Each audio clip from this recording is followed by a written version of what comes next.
This nation was founded on the principle that all men are created equal. We hold these truths to be self-evident. That all men are created equal. I'll tell you what freedom is to me. No fear.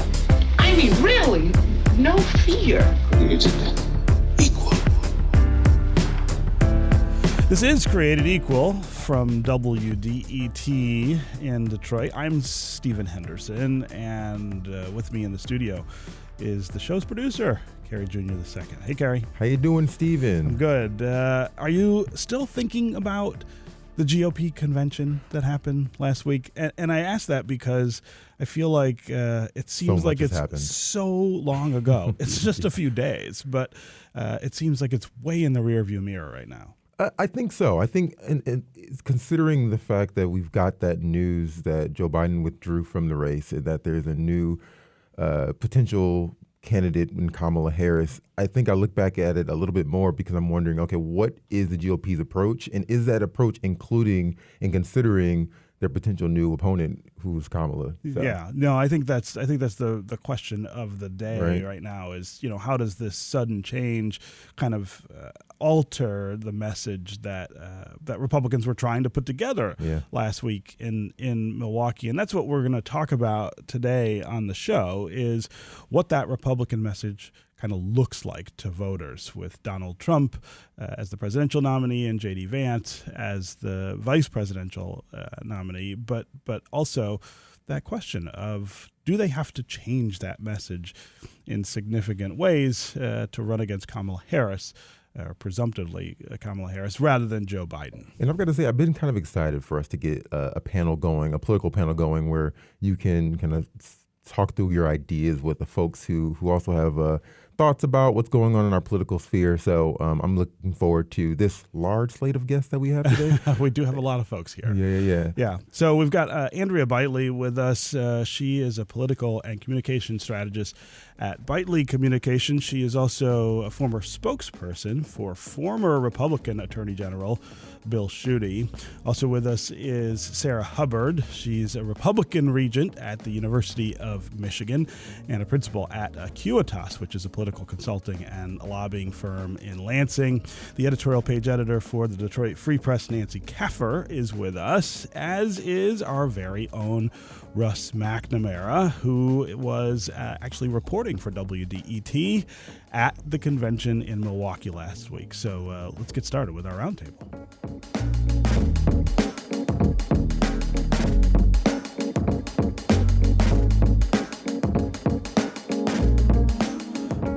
Andrea, Sarah, Nancy, and Russ. It's a crowded room today, but I'm glad that all of you could be here. Welcome to Created Equal. Hello, Stephen. Yeah. All right, Russ, I am going to start with you because you were in Milwaukee last week covering the convention. The Republicans gathered to nominate Donald Trump and JD Vance. Tell us what you saw, and tell us what you sort of hear now in retrospect about the message that they are trying to sell to the American people. Well, the whole run-up to it was whiplash, because I covered a Joe Biden rally here in Detroit on Friday, and that did not seem like it would be the type of rally where you would quit immediately after. Detroit was fired up for Joe Biden. Then came the assassination attempt against former President Trump on Saturday, and then I hopped on a plane to Milwaukee on Sunday. And so I had no idea what the tone was going to be. We heard calls for unity in the social media messaging from folks and trying to tamp down the political rhetoric in the lead up to it. But then once you actually got there on the ground and started talking with people, it didn't really dull the party atmosphere a bit. There were some hushed tones initially on Monday, but once people actually started going and started getting into it, the political rhetoric wasn't necessarily toned down, and people were having a very, very good time with tributes to former President Trump in clothing form and various other ways. Yeah. So what was your sense of the message, the policy message that was coming out of the convention and the nominations. I mean, lots of people watched both candidates' speeches. There were, of course, lots of other speeches during the week. But I guess I have a hard time sometimes thinking of what it is that this ticket is saying it wants to do. What is the sort of policy imperative, I guess, behind this candidacy? Did you get a better sense of that being there? The overarching theme was an anti-immigrant stance. Mass deportations, send them back was the chant on the floor multiple times in those first 3 days of the convention. That was the send them back. Send them back. Send them back. That was kind of the strangest thing for me, was standing on the floor, and there was a nice lady who was watching out for me, because you kind of get jostled around on the floor, and she's like, "Oh, be careful," and she's like, "They're pushing you around a little bit." She was super, super nice, and then moments later, she's yelling, "Send them back," along with everybody else, and so you kind of get the disconnect between everybody being so incredibly nice. I did not have a problem with any single person I talked to. Everybody was like grateful and open. They didn't necessarily always want to go on the record. However, everybody was super, super nice.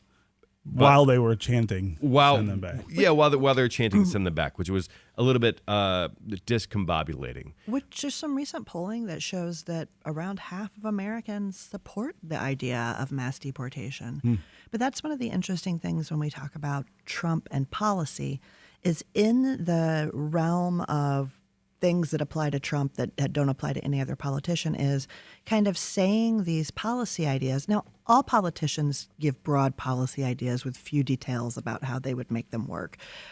This is different, right? Because he's talking about mass deportation, which is something we've never seen or done or tried to do in America.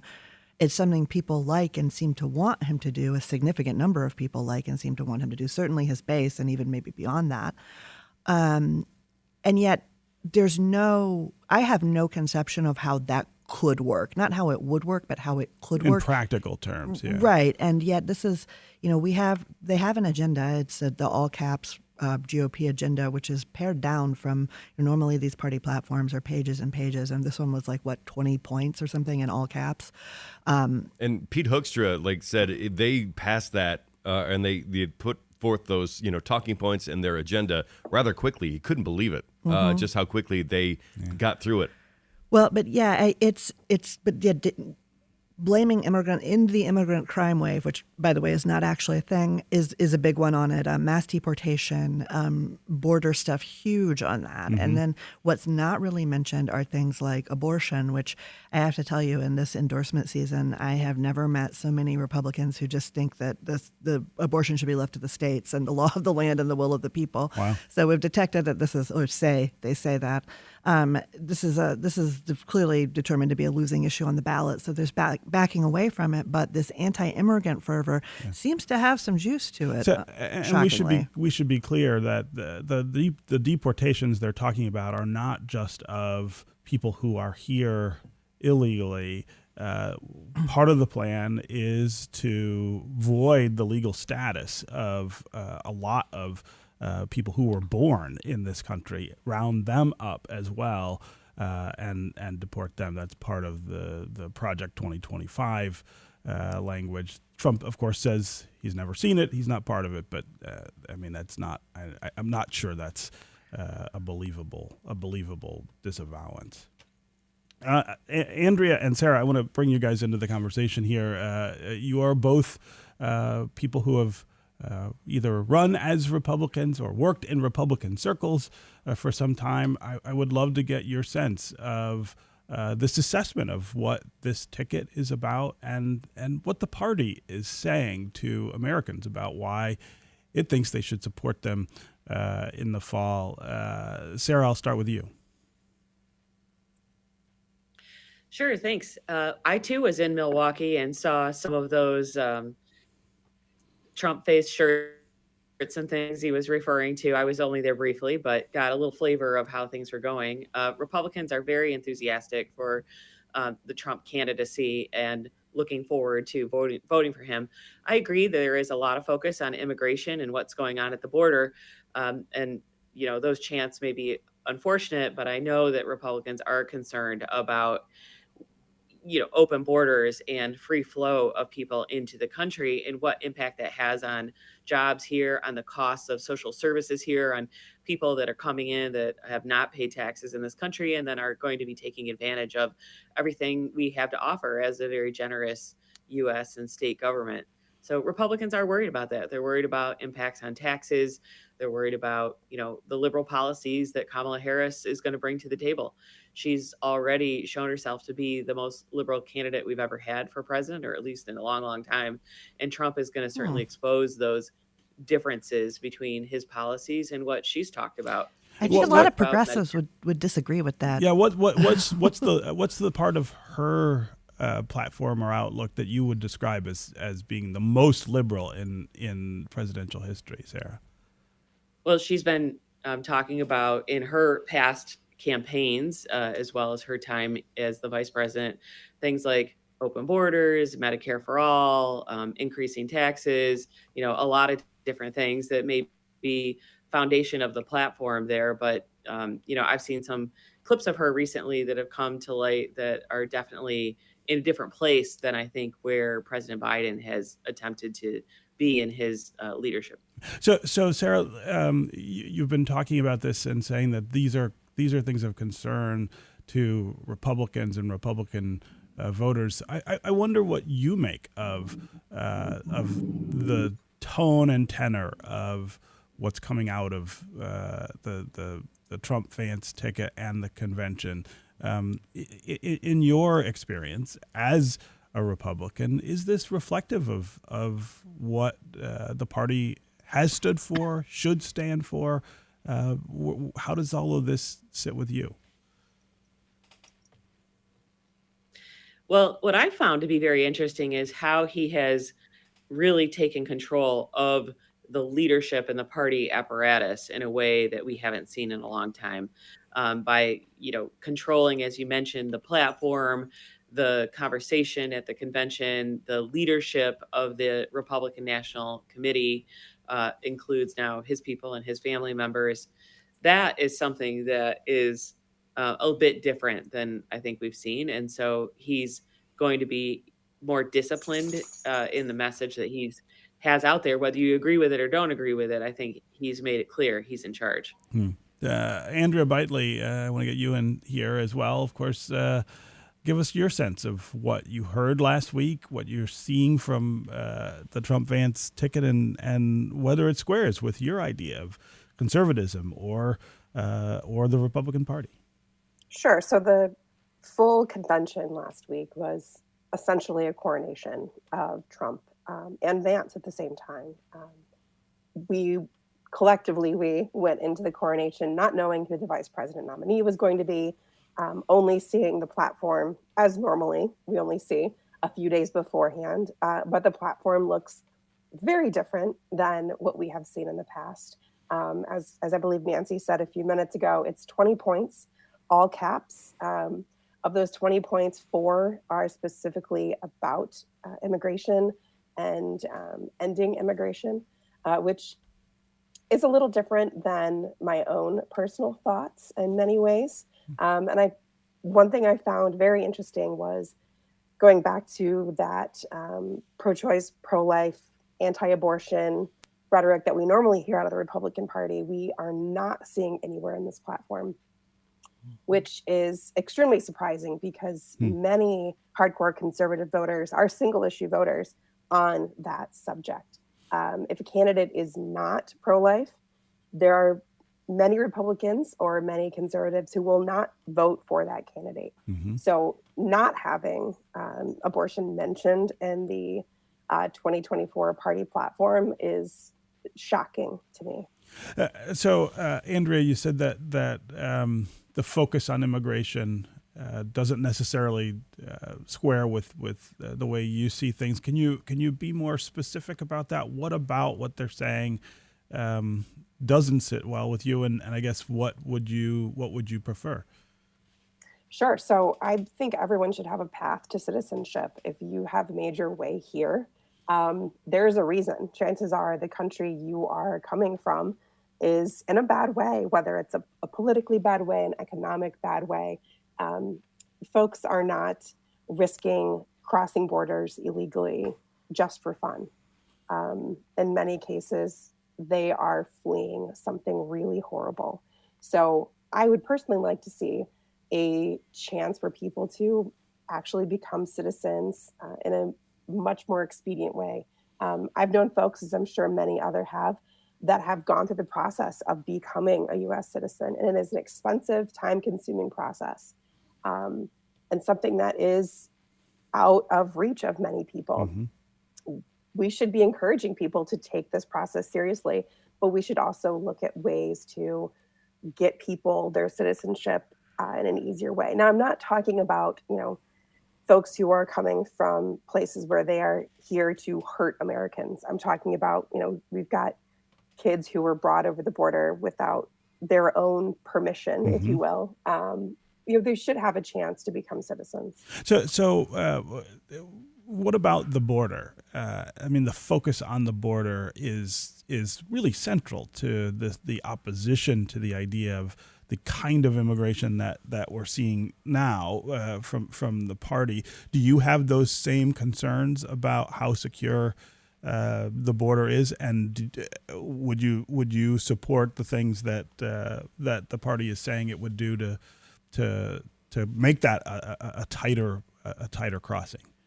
Yeah, I think what it comes down to is we have to know where our borders are, and we have to patrol them and keep them secure. But the fact that, a quarter essentially of the talking points from the GOP party platform are about immigration and not about the economy or growing American jobs is a little concerning.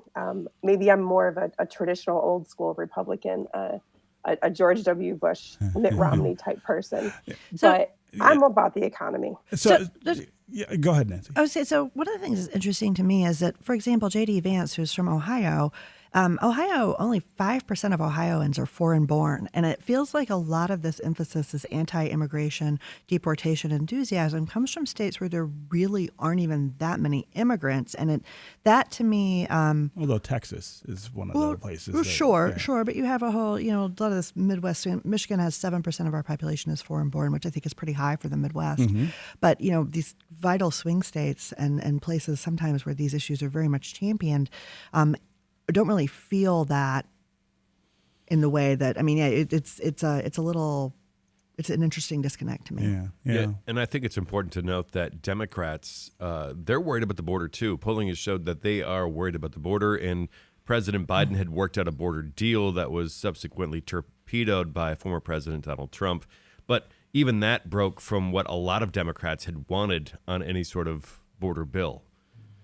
So we need to take a quick break, but I want to continue this conversation about not just immigration, but the other parts of the Trump-Vance platform and ideas for election 2024. I also want to really get going with our listeners on the phones and on social. Call and tell us what you made of the GOP convention in Milwaukee last week, the message that came out of that convention, the message that is being championed by Donald Trump, the former president of the United States, and JD Vance, his new nominee to be vice president. 313-577-1019 is the number here on the phones. That's 313-577-1019. You can also go to Twitter and #CreatedEqual or at WDET. We'll be right back with more Created Equal.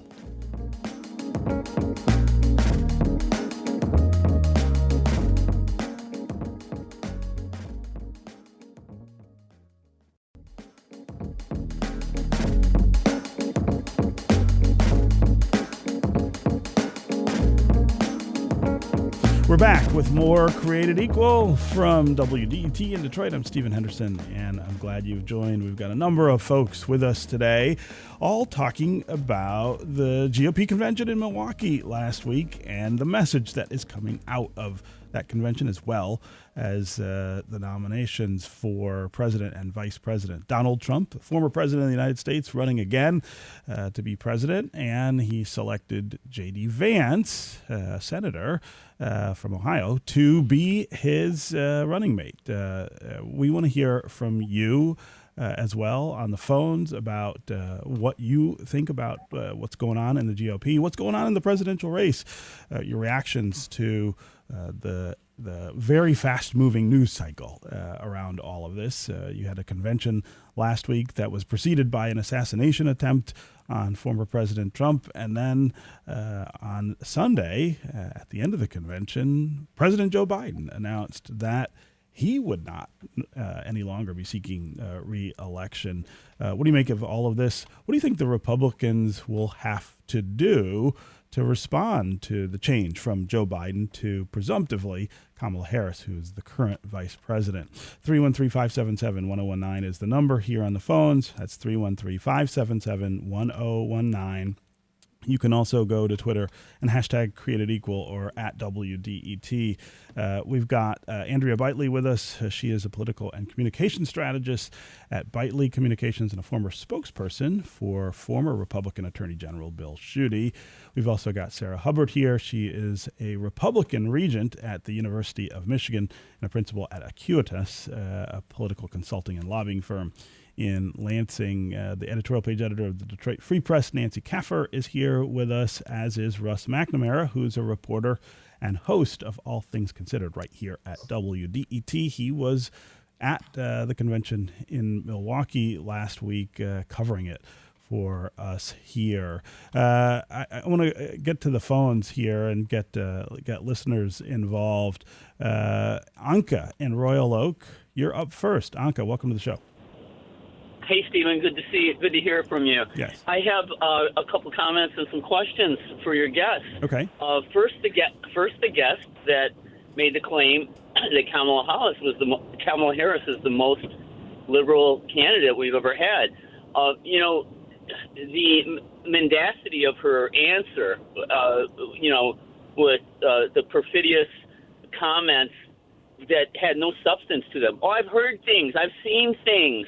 She's open borders and healthcare for all. Hey, healthcare for all. That was Mitt Romney, wasn't it? Okay, second question. How come there was no question at the Republican convention about how a convicted felon is your freaking candidate? Are you kidding me? There was no question about that? No question at all about any of the charges against him ever? No, it's just like, hey, it's just, every day this is what it is, The misogyny that is present in the Republican platform and in, the whole MAGA idea, it's coming out. And we're also going to see couched racism, too. Yeah. Anka, I do really appreciate the call and the questions. Some of them I have the same questions. But first, before we get to the rest of the panel, I want to give Sarah Hubbard a chance to respond. She was the one who did say that she felt that Kamala Harris is the most liberal presidential candidate in presidential history. Sarah, do you want to respond to what Anka's saying here? Yeah, well, I think that Democrats are going to embrace that for the most part, right? She's energizing the base already. She's getting lots of support. She's claiming that she's raised more grassroots funds than, I don't know if it's ever or in a long time, a few days ago. So I think she's doing the things that her base wants her to do. I, as a Republican, am saying she is very, very liberal and is going to bring those issues to the table. I think it's interesting that some who will support her are now concerned about that. I think that's exactly what the base of the Democratic Party is looking for, is the policies that she's bringing to the table. So we'll see how that plays out in the election. But I guess the question is more specific, which is, how is what she's saying more liberal than what other Democrats have posited in the past? And Anka's example is great. This idea of healthcare for all, Medicare for all, that was largely a Republican idea for a very long time. It wasn't just Mitt Romney who embraced it. There are several others. So what is the policy that you're thinking of that moves her more left than other people? I think she's talking, though, about things that go more left than where President Biden has been. And that's what I'm seeing. And I think the contrast that people are going to draw. Sure, Medicare for All is an issue that's been around for a long time, but it's not something we've seen talked about recently in any significant way out of this administration, and something we think that she'll bring back to the forefront. So the thing is, most elections are decided by the people in the middle, right? And this one will be too. When you look at voter enthusiasm, it's been really high on the Republican side. It's been high-ish on the Democrat side, not as high as the Republican side. And among independents, Richard Schuba from Glengarriff Group, whose polling is just fantastic, his last poll found these results. And among independents, it's trailing by a lot, right? And so these are moderate independents by nature. If they were not moderates, they'd be members of one party or another, right? They're kind of in the middle. And moderates sort of want that middle ground. So we're going to hear a lot of this. We're going to hear Kamala Harris is the most liberal candidate ever. She's going to bankrupt us. She's going to give everybody health care. She's going to open the borders. Just like we heard that about Joe Biden, like we heard it about Hillary Clinton, like we heard it about Obama. I mean, I'm sorry, with all due respect, Sarah, this is a Republican talking point about whichever Democratic nominee or whichever Democrat is the nominee, because it's effective language to cue to the moderates who will decide the election that this person is not right for their values. And it doesn't necessarily relate to the actual positions of the candidate at question. And I think it's pretty interesting because Anka mentioned how, nobody's really talking about Donald Trump being convicted of 34 felonies. That is something that everybody seemingly has embraced, the ones I talked to. The merchandise available with a, mugshot on T-shirts. Pastor Lorenzo Sewell of Detroit's 180 Church, he talked at the RNC and talked about how after Trump got convicted, it was a banner day for fundraising. Immediately after that, there's this undercurrent of it's kind of persecution or a conspiracy against Donald Trump that kind of runs in some fringes of the Republican Party, and some of those have really embraced that. Our polling with Epic and Murray has consistently found that there is a percentage of Michiganders who say that they would be more likely to support Donald Trump if he had been convicted of crimes, which he now has been. Yeah. Sarah and Andrea, I really want to get your response to that issue as well. This idea that, Donald Trump has been convicted of 34 felonies and faces trial for many more. There's a lot of argument about the fairness of that process. But, in the end, a conviction is a conviction under the system of laws that we have.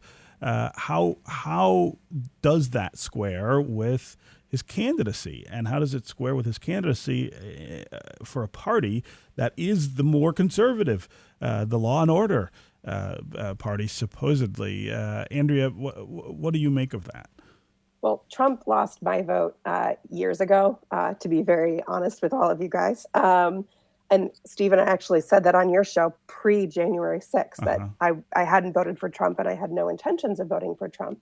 So I think what it comes down to is people need to decide if they're willing to vote for someone who's been convicted of financial crimes, has been successfully sued for sexual assault allegations. I'm personally not willing to do that. I had fully intended on voting for Joe Biden. Now I have to evaluate whether I will choose to vote for Kamala Harris. And I mean, frankly, with her, it comes down a lot to who will she select as her vice presidential candidate. I have my favorites, but depending on who that VP pick is, will make me more or less motivated to get out and check that box. Yeah, go ahead, Sarah. I want to get Sarah's reaction to the Trump criminal problems. Yeah, it's certainly an interesting thing how Republicans are choosing not to talk about it. I don't disagree that this is a real issue and would have a significant impact on, from a precedent standpoint, having someone like that become our president that has that kind of history. But I do think a lot of Republicans view this all as a political maneuvering. I believe in our system of laws. I believe in our courts, but a lot of Republicans are dismissing it to some extent because they think that it's still largely political and pointing toward some of the legal maneuvers that aren't working out. So, we'll see how that works out. I'm not surprised it wasn't heavily discussed. I think the question is at the convention is also I really think that go the ahead. Trump campaign is looking now to have a debate more on issues. I think one of the questions is really about how independent voters will react to that. I mean, again, it's the voters in the middle who will decide this question in Michigan and around the country. And is it risky, I guess, to have someone who was convicted of 34 felonies at the top of the ticket when you're trying to get independent voters who are not necessarily party loyalists to think that? Sarah, what do you think? Well, I think it's the candidates we have right now. So that's what independent voters have to evaluate: is Trump or is Harris going to be the person that they have greater trust in taking this country in the right direction? And when you talk about Michigan voters, immigration is a little bit different for us here in Michigan because we think of Canada as the country, right next door to us, where we are very friendly and they're one of our greatest allies. And we're very interested in immigration from them, which is very different than how Texas and some other southern states might look at immigration. I think the other thing independent voters in Michigan will look at carefully is the impact in the discussions that both Trump and Harris are having about electric vehicles in the automotive industry. As we're so reliant on it in Michigan, our voters are going to have to decide whether they think putting the big bet on EVs is right for the future of Michigan and right for the future of our automotive industry. And we've seen our own industry rethinking that in some ways as well. So where does that take us forward? Go ahead, Nancy. Getting into that point right there, one of the points in the GOP platform was to stop the forced EV transition. And again, old-fashioned Republican here. I'd like to see our companies be able to make those choices and not have the government weighing in at all and creating those incredibly binary choices for companies.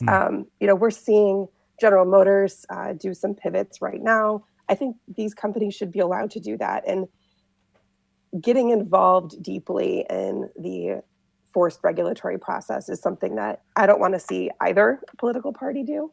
So I'm very interested to see what the Democrats are going to say in a couple weeks at their convention. And I'm very interested to see how Trump and Vance continue to discuss electric vehicles, because as we saw at the Republican National Convention, the head of the Teamsters was actually a prominent speaker on one of the nights at the RNC, which blew my mind as an old school Republican. It was a head scratching moment, right? You were it like, am I watching the right channel here? Right. But at the same time, we've seen more and more blue collar workers, union members shifting over to that Trump populist message. So while it was surprising to see the head of the Teamsters up there, that gets down to who the Trump RNC was going for. They were going for the blue collar worker, the folks who may have seen themselves left behind as we have moved into a more technical society. Yeah. Go ahead, Nancy. And that's, we're in the middle of a coalition shift, and we have been for the last 8 years, right? Like I'm almost 50. If you're my age, the coalitions that come together to elect a particular candidate have been pretty fixed for my entire life, even if you're a bit older than me. But that's not true. That's not a home truth. Like, these coalitions change pretty regularly, and I think we've had a pretty long spell of a pretty cohesive and defined coalitions on both sides. But we're in the middle of this change where people who kind of represent, like Andrea was saying, blue-collar workers are more inclined to Trump. We're seeing, Republicans used to be the party of elitism, but as Mark Grebner, political consultant who knows just so much about this state, says that, now if you're in a neighborhood where people realistically have a chance of sending their kids to the University of Michigan, they're probably Democrats. And 20 years ago, that would have been Republicans. So we're in the middle of a big shift here, and I don't know where it's leading. And I'm really curious about how some of this is going to break out. In that polling I mentioned earlier about Americans supporting mass deportation, there have even been some polls that found that a significant number of Hispanic voters are for this. Yes. So we also have to not have assumptions about where people's policy preferences will land, in as much as policy matters at all really here.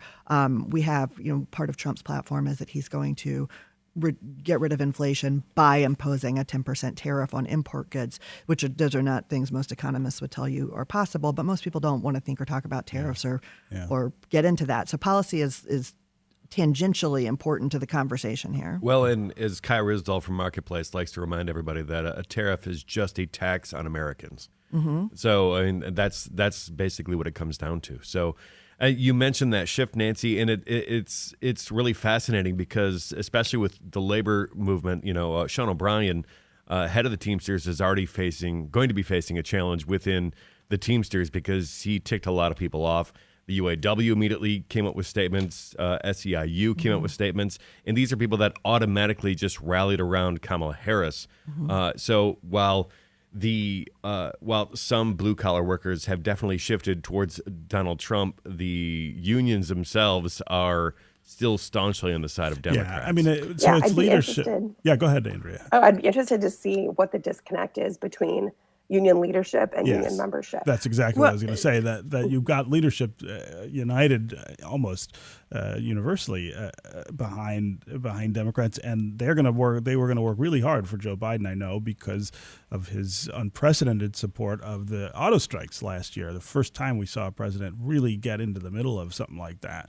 But it's the rank and file, right? The members that you don't have, an easy way to determine whether they are listening to leadership or looking at their pocketbooks or other things and making their decisions. But also important to remember that only about 11% of workers in the U.S. are represented by a union. Yeah. So, I mean, that's all workers, including white and blue collar. So I don't know what the breakdown is on what percentage of blue collar workers, but I think there could be very different politics when you start to unpack that. Yeah. Okay, we need to take another quick break, and when we come back, we will continue this conversation about the GOP ticket in November, the GOP convention last week in Milwaukee. Also continue to hear from you, the listeners on the phones and on social. 313-577-1019 is the number if you want to join. That's 313-577-1019. You can also go to Twitter, #CreatedEqual, or @WDET. We'll be right back with more Created Equal.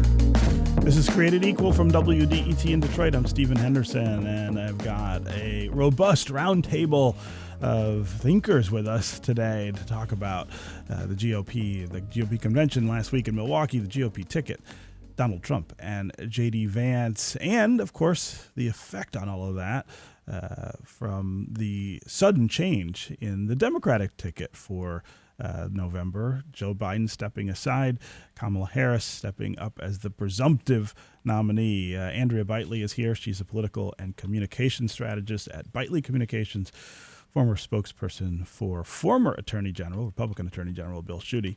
Sarah Hubbard's here as well. She is a Republican regent at the University of Michigan and principal at Acuitas, a political and consulting and lobbying firm in Lansing. Nancy Kaffer is here. She's the editorial page editor at the Detroit Free Press. And we've got Russ McNamara in studio. He's a reporter here and host of All Things Considered.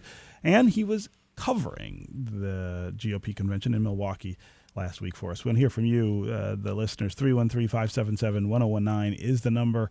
That's 313-577-1019. You can also go to Twitter, #CreatedEqual, or @WDET. Let's go next to David in Washtenaw County. David, welcome to the show. Thank you. Yep. Can you hear me okay? Can hear you just fine. Okay, great. Okay, I'm calling because the Republican platform calls for deporting about 18 million people. And my question is, what's going to happen all these people lose their jobs or taken away from their jobs. For example, and there are people working in many different capacities, of course, but let's say farm work, for example. You're paying $2 for a pound of carrots today, okay? What happens when California is swept and many of the people who harvest those carrots are gone? Will carrots go to $8 a pound? Or will carrots rot in the field? And that's just an example. What's the impact on the economy? Yeah. Put some tariffs on top of that as well, if you will. Right, David. It's a wonderful question, and I think it's the kind of detailed question that we've got to kind of ask about this, and how immigration policy ties into these other things that we care about. And you don't have to look to California for this. I ran a guest column in the Free Press, I guess about a year ago, from a Michigan cherry and apple farmer who was worried about this and specifically was supporting a bill to help immigrants get driver's licenses. That he really needs people to be able to work in his farm. So California, sure, but right here in our own state, where agriculture is our second largest, or third largest, second largest industry. A lot of people, we live in Southeast Michigan, we don't think about that, but it sure is, and we need those workers. Sarah Hubbard, I want to come back to you on this because you started off talking about immigration, and you mentioned jobs and what it's doing to jobs, and I assume that what you were saying was that you feel like the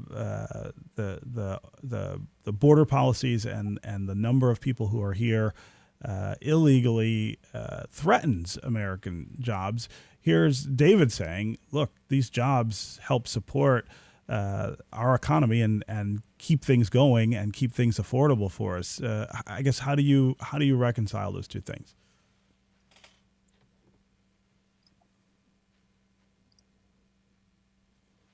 Sarah, are you still there? Yeah, apologize. My connection may be a little unstable right now, but certainly jobs are a top issue no matter what gets elected. There are certainly going to be approaches to.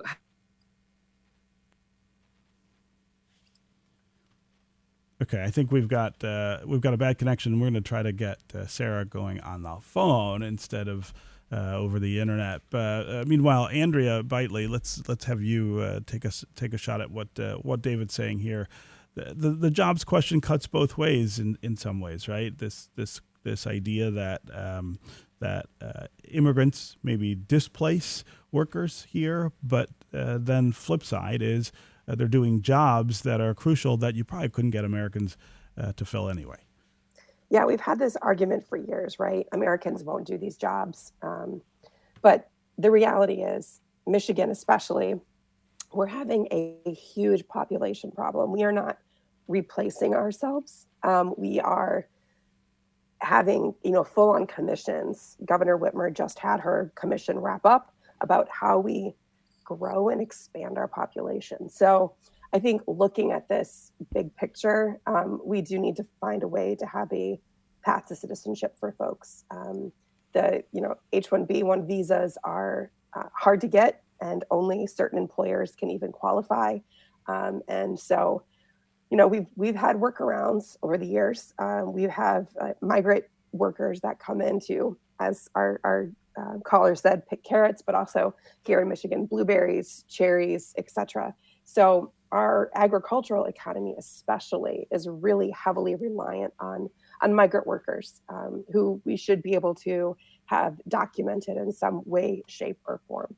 So, the challenge is, how do we get folks in here legally to do these jobs that, as our caller said, and as other folks have said, Americans don't necessarily want to do. Legally paying taxes, invested, able to buy homes, able to get documentation like driver's license, able to fully participate in society, and not demonized and pushed out to the fringes. Yeah. I would rather have folks who we know they have some form of identification, and that way we know they're here, we know they're in this country.